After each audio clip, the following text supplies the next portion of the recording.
入超市，烧了以后呢，还进去抢劫了好几回。然后呢，就开始大家知道沿路的公园开始放火啊，然后呢烧汽车，到了这是新疆大学，大家可以看到啊，两张旗子在新疆大学门口烧掉。然后呢，就是在大街小巷啊，然后呢就是干那个大砸抢，还把一个大家在电视上都看到啊，就是把这个4S店对30多辆车烧掉。这是在赛马场把这个车烧掉，然后呢就开始滥杀无辜，连小孩都放过。这是一个回家的大学生，父母双亡。然后这个呢是从那个立交桥上被打死之后呢，还往这个背后呢用电钻钻个洞，从立交桥下扔下来。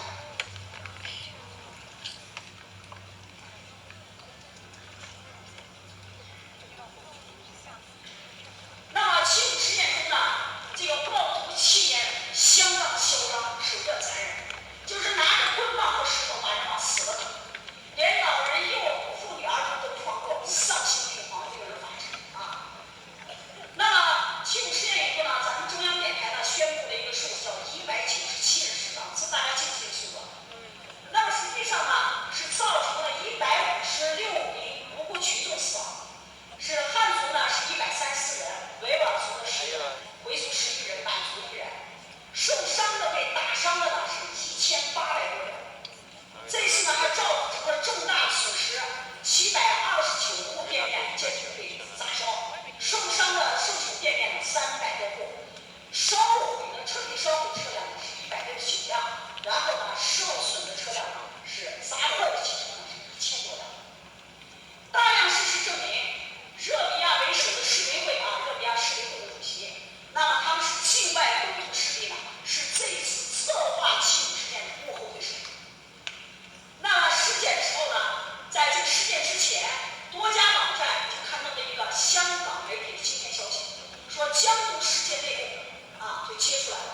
说文章指出，热比亚在1年前就开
新年学生